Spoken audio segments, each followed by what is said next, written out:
La adoración intercesora corporativa es el medio principal que Dios ha escogido para desatar su gobierno.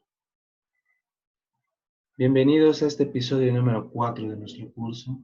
La intercesión corporativa es la más alta expresión que Dios ha escogido en el tiempo y en la eternidad. Es el arma más poderosa que existe en contra de nuestro enemigo en la línea de batalla que tenemos todos los días en nuestras vidas. El deseo de Dios no ha cambiado de ser alabado aquí en la tierra como se hace allá en el cielo. Se hizo en generaciones pasadas, pero también en la generación de hoy. Él desea esa misma forma de adorarle como Él lo estableció y se lo dio a su hijo y se lo reveló a su hijo David. David hizo un voto de dedicar toda su vida, de buscar un lugar de reposo o de habitación para Dios. El trabajo de David era construir en su generación un lugar de reposo para que fuera adorado y fuera exaltado como él había recibido esa adoración. David prometió una devoción, una vida extravagante para dar a Dios, en buscar a Dios con todos sus recursos. Número 1, con su tiempo. Número 2, con sus talentos. Y número 3, con todos sus recursos. Este voto incluía 4 cosas. Número 1, estar en la casa de Dios todos los días de su vida, como lo vimos en el Salmo 27:4, como lo explicamos en el video pasado, el cual te invito a que lo vuelvas a ver para que tengas un mejor contexto de esto.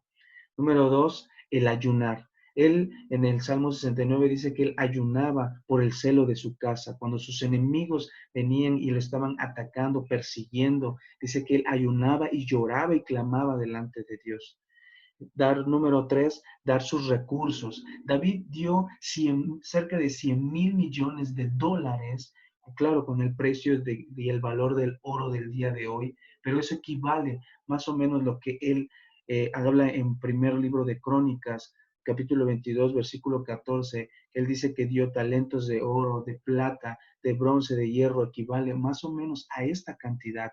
Y él dio todos los recursos que él pudo tener para la casa del Señor, para esa casa de oración y de adoración. Y número 4, el abrazar ese orden celestial que le fue revelado a él, porque era un mandato de Dios. El voto de David posicionó su corazón para recibir el entendimiento de cómo era la adoración que Dios busca. Yo te quiero invitar a que tomes tu Biblia y vayas en el Evangelio de Juan, capítulo 4, versículo 23 y 24. Esta es la forma en que Dios nos dice que tenemos que buscarlo. Dice, pero la hora viene y ahora es cuando los verdaderos adoradores adorarán al Padre en espíritu y en verdad. Porque ciertamente a los tales el Padre busca que le adoren. Dios es espíritu y los que le adoran deben adorarle en espíritu y en verdad. ¿Cómo es adorarle en espíritu y en verdad? Dos cosas. En espíritu, primeramente, significa adorarle conforme a sus planes, ponerse de acuerdo con él, de acuerdo a sus pensamientos, conectarse en su espíritu con nuestro espíritu y dejar que el Espíritu Santo nos revele los pensamientos más profundos del corazón de Dios. Y en verdad quiere decir que adoremos conforme a su palabra, porque la única verdad que tenemos es la palabra. Dice en 2 de Pedro capítulo 1, versículo 19 al 21, dice que la palabra profética más segura es la palabra de Dios. Quiero que lo leamos, si tenemos la oportunidad de verlo. Dice, tenemos también la palabra profética más segura, a la cual hacéis bien en estar atentos como a una antorcha que alumbra en lugar oscuro, hasta que el día esclarezca y el lucero de la mañana salga en vuestros corazones. Entendiendo primero esto, que ninguna profecía de la Escritura es de interpretación privada. Hemos cometido el error, yo he cometido el error y quizás la iglesia ha cometido el error de separar tres cosas. Número 1, de hacer por separado la oración. Número 2, la adoración. Y número 3, la escritura. Cuando en la revelación que David recibió, Estas tres cosas tenían que vivir juntas, tenían que trabajar juntas, lo que era orar, lo que era la adoración con la música y lo que era la escritura, la palabra de Dios, tenía que estar siendo profetizada, siendo declarada en todo momento. David ordenó al pueblo de Dios que honrara este orden, este principio, y esto lo vemos en Esdras. Un ejemplo, hay muchos textos, pero en Esdras capítulo 3, versículo 10 dice, y cuando los albañiles del templo de Jehová echaban los cimientos, pusieron los sacerdotes vestidos de sus ropas y con trompetas, y a los levitas, hijos de Asaf, con címbalos, para que alabasen a Jehová según la ordenanza de David, rey de Israel. Dios le dio a David una ordenanza de cómo tenía que buscar a Dios en la casa de él, en adoración y en oración. Hay una forma que es el modelo del cielo, y el cual no nada más funcionó en los tiempos de David, sino hasta el día de hoy sigue aplicándose y sigue siendo para nuestra generación. Y esa es la forma en que Dios acepta nuestra adoración, la forma correcta de acercarnos y estar delante de Él. Y eso lo estableció y también lo vemos en el primer libro de Crónicas, que te voy a invitar que después con calma puedas leer el libro de Crónicas, el primer libro y segundo libro de Crónicas, para que entiendas todo este contexto y esos conceptos de cómo Dios anhelaba y desea que Él sea alabado y sea buscado. En el primer libro de Crónicas, capítulo 16, versículo 37, dice, y dejó allí, delante del arca del pacto de Jehová, a Asaf y a sus hermanos para que ministrasen de continuo delante del arca cada cosa en su día. ¿Qué se representa el arca del pacto de Jehová? Su presencia. Asaf y sus hermanos eran músicos, cantores, eran ministros en la música y que estaban delante de él todo el tiempo, día y noche, de continuo. Y eso es lo que nosotros hemos sido llamados. Amós, alrededor en el año 750, él profetizó que sería restaurado el tabernáculo de David.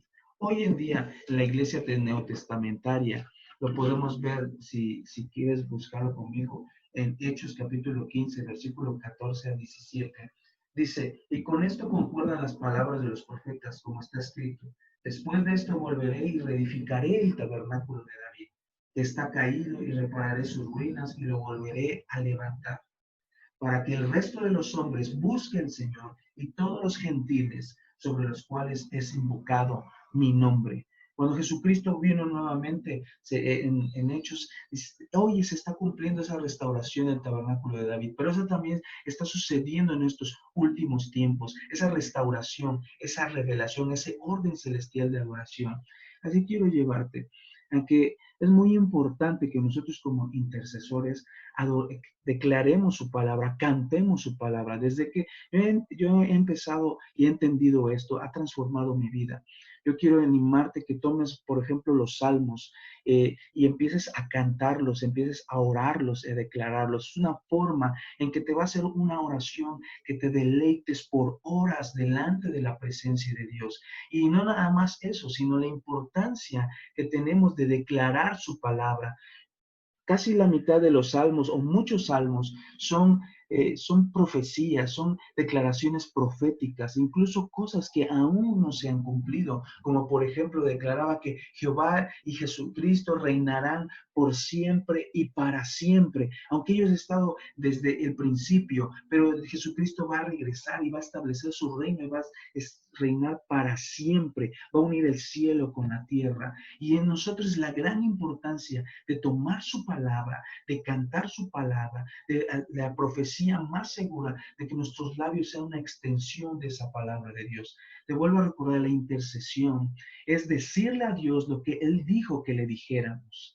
Es ponernos de acuerdo con Él. Y es una tremenda bendición que ha transformado mi corazón y creo que va a transformar tu vida, de que tomes la palabra de Dios, los salmos, cánticos espirituales, himnos, y esto lo combines con la oración y la adoración sea combinada.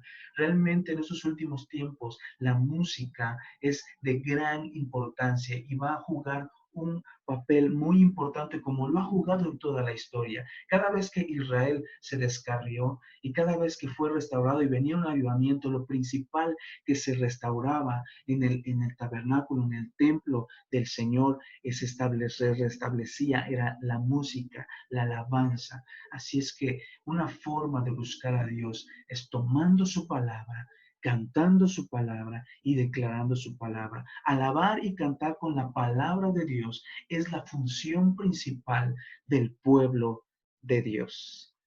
Gracias y comparte este video y para quien más quiera seguir profundizando de cómo buscar y cómo adorar y orar delante de Dios y que sean aceptadas nuestras ofrendas.